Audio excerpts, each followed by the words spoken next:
Assalamualaikum warahmatullahi wabarakatuh. My name is Hafizar Rusdi Maulana. My name is Roni Kurniawan. My name is Rudy Wijaya.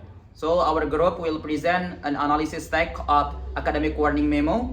This analysis focuses on generic structure, communicative function, and language features of the memo. We go to the presentation. Okay. First one is social function.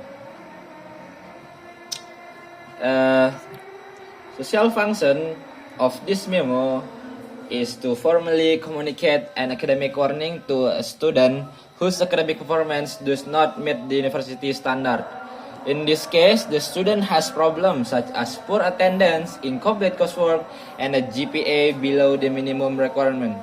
The memo serves as an official notification from the university. It informs the student about their current academic situation and encourages them to improve their performance before more serious consequences occur. This type of memo is important because it helps maintain academic standards and ensures that students are aware of their responsibilities. The next one is a communicative function. The nominant communicative function is informative because the memo provides factual information regarding the student academic status. However, the memo does more than just provide information. It also has a requesting function because the student is instructed to meet an academic advisor within 7 working days. In addition, it has a documenting function because the memo serves as an officially university record that can be used as evidence if further academic action is required in the future. Therefore, the memo combines informing, requesting, and documenting function.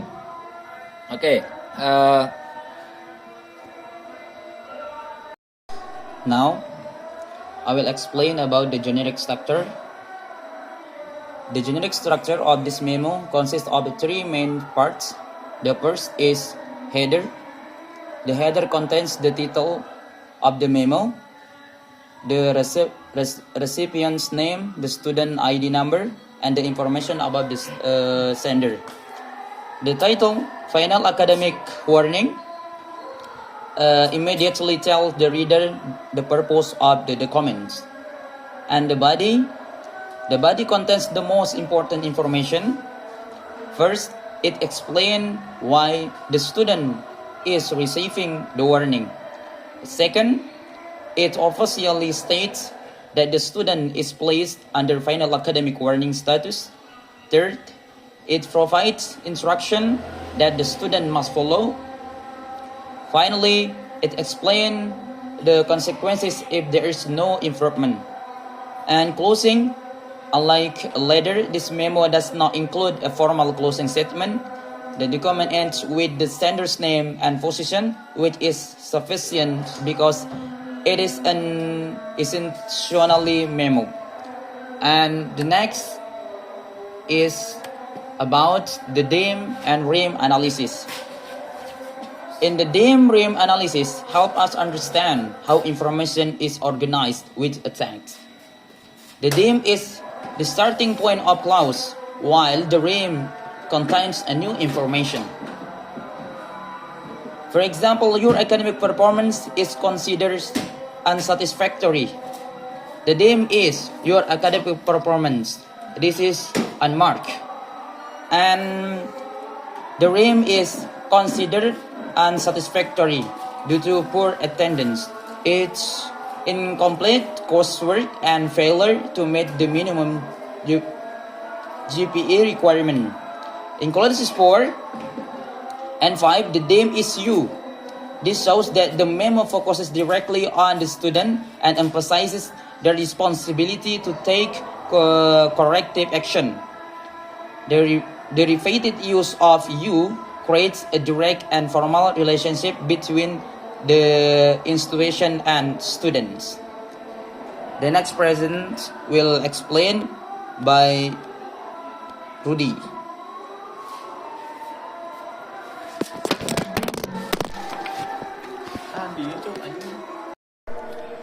And the next one is about language feature or transitivity. Transitivity analysis help us understand how action, event, and relationship are expressed in a text. Like in this memo, two main process types are used. The first one is relational process. The relational process appears in clause 3. Like your academic performance is considered unsatisfactory. This clause evaluates the student's academic condition.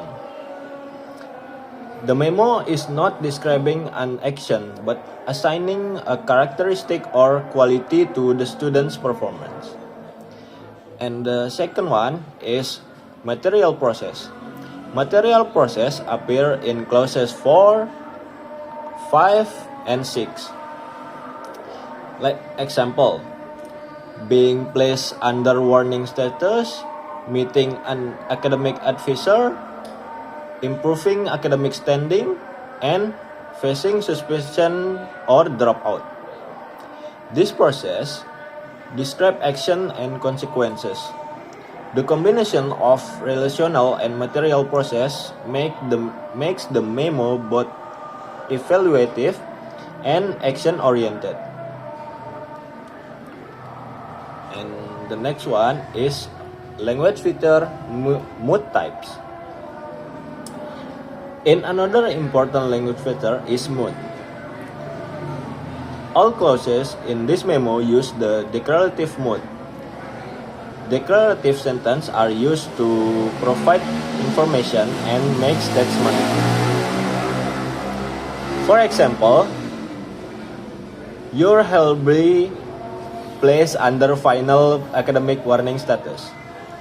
Although it appears to be information, it also carries authority because it officially announced the student's status. The consistent use of declarative mood creates a formal and professional tone.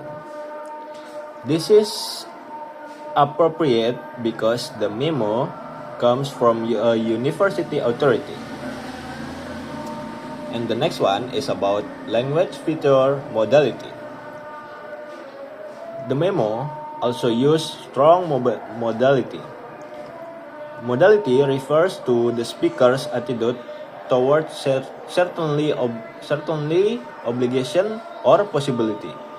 For example,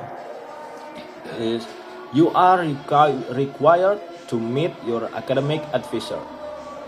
The phrase required to expresses a very high of obligation.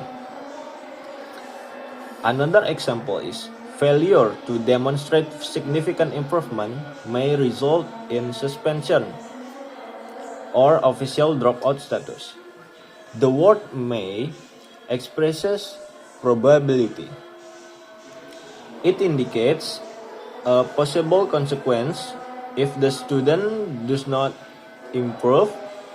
This model meaning so that the university has authority and expect the student to take immediate action. And that's it. Thank you. In a conclusion, the final academic warning memo is a formal text used by universities to inform students about academic problems and encourage improvement. The memo has an informative, requesting, and documenting function. It's a generic structure consists of a header, body, and a sender information. The language features include relational and material process, declarative mood, and strong modality. Overall, the memo effectively communicates the university's expectation and possible consequences while maintaining a formal and professional tone. Okay, that's all.